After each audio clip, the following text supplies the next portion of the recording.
بسم الله الرحمن الرحیم. موست ویلکم ټو ای سی ټي پښتو. په دې کلاس کې به د سی اس اس بله پراپرټي به زده کوو چې رایټینګ موډ څخه عبارت ده. د رایټینګ موډ استعمال صرف په ټیکس باندې ده چې موږ خپل خط غواړو په کومه برخه کې راشي، یعنی دې خواته وي، لیفت خواته وي که رایټ خواته وي. دغه چې موډ موږ د خپل لیکل بدل کوو، نو دې لپاره موږ رایټینګ موډ څخه استفاده اخلو. نو رایټینګ موډ کې به تاسو څه وکئ، موږ سره څه پراپرټیز دي. یو څه موږ سره هارزنټل ده. هارزنټل ټي بي چې کوم دا بې ډیفال وي، یعنی مخکې نه که چېرته تاسو ولیکئ او که یا ونه لیکئ، نو دا هارزنټل ټي بي چې کوم ډیفال ده دا بیا ځان سره ورکړل کېږي. بل موږ سره ورټیکل آر ال ده. ورټیکل آر ال نه مراد دا دی چې رایټ ټو لیفت. آر ال نه مراد رایټ نه لیفت خواته وي. صحیح ده.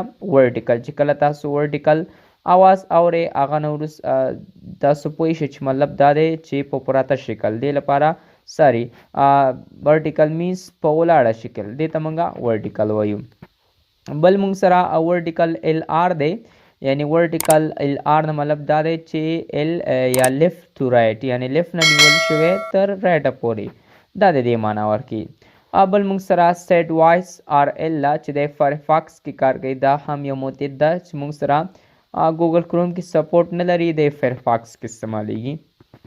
بل سیټ وایس ال آر دا هم فایرفاکس کې استعمالیږي او تاسو کولی شئ باقی مانده پاس چې کوم دی هغه په کروم کې سپورټ لري، خو سیټ وایس او سیټ وایس آر ال ډېر زیات نه استعمالیږي. خو که چېرته بیا هم تاسو نه څوک د پوسټ کوي، نو تاسو به ورته ویلی شئ چې یا هم دا په رایټینګ موډ کې موږ سره راځي.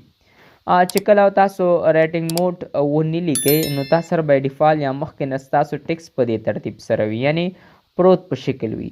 خو چې کله بیا تاسو رایټینګ موډ ولیکئ، نو رایټینګ موډ چې کله ولیکئ ستاسو ټیکس په دې شانته غځېږي او یا تاسو کولی شئ چې ال آر او یا آر ټو ال څوکې ورته ولیکئ.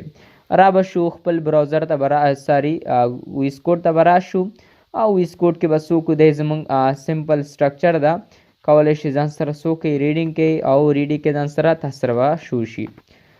زه به څه وکړم، دلته به ځان سره دلته به راشم، یو دیف به راوالم. صحیح ده. او دغه دیف ته به زه ولیکم چې لاریم موږ ته راکړه، او لاریم چې دی ورکړې، نو ته به څه وکړې لاریم، زه به راشم دغه دیف ته به څه وکړم سټایل ورکړم. نو زه به وایم څه وکړه دله دیف راواله او دیف ته چې کله راواخیسته دې ته به لومړی بارډر ورکړې. صحیح شو. سټایل کې به ما سټایل سټارټ کړله، سټایل مې بیرته بند کړله چېرته هیډ کې دننه. صحیح ده. او بارډر به ته ورکړې چې 2 پکسله او سالډ به ورکړې او سالډ نه وروسته بلیک شو. صحیح شو.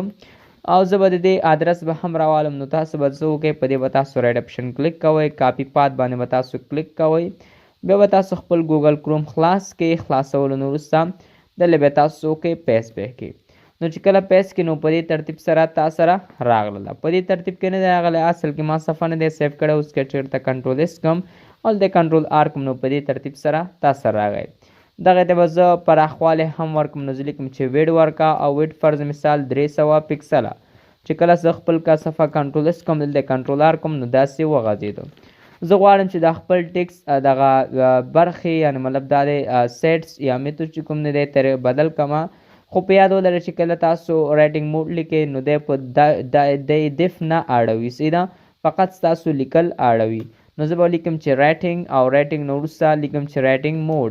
نو چې کله رایټینګ موډ ولیکم، نو رایټینګ موډ کې هماغه پراپرټي ما ته راځي. بې ډیفال ما درته ویلي چې هارزنټل دغه شکل ته هارزنټل وایي. نو چې کله تاسو ولیکئ چې ورټیکل، نو ګورئ تاسو سره ورټیکل په کوم شکل ستاسو خط ورټیکل ال نه ټو آر ته وي، مطلب لیفت نه رایټ، رایټ نه لیفت ته. نیم څو کال لومړی موږ سره ال ټو رایټ، یعنی رایټ نه لیفت ته. نو چې کله په دې کلیک کوئ، نو ګورئ تاسو سره ریډیکل رایټ نه لیفت ته تاسو سره راغله. که چېرته زه ولیکم چې آر ټو ال، نو ګورئ تاسو سره آر ټو ال به هم راځي، خو دی څه کوم دا رایټ نه لیفت ته، نو مطلب دا دی په دې ترتیب سره تاسو استعمالولی شي. صحیح ده.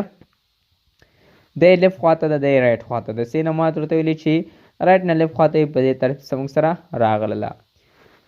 هغه باقی مانده چې ما تاسو ښودله، هغه په دې ګوګل کروم کې موږ سره سپورټ نه لري، فقط هغه فایرفاکس کې استعمالیږي. هغه کې بیا تاسو کولی شئ ځان سره څه وکړئ، پریکټس وکړئ او استفاده ځینې والئ. نو امید لرم چې تاسو په دغه ویډیو کې ښه صحیح په رایټینګ موډ باندې پوه شوي یاست. نو زموږ چینل سره سبسکرایب د بیل آیکن کېکاږئ، خواري وکړئ چې ویډیوګانې آنلاین وګورئ او د ویډیوګانو لینک چې کوم دا خپل فرینډز ته شیر کړئ. ډېره زیاته مننه.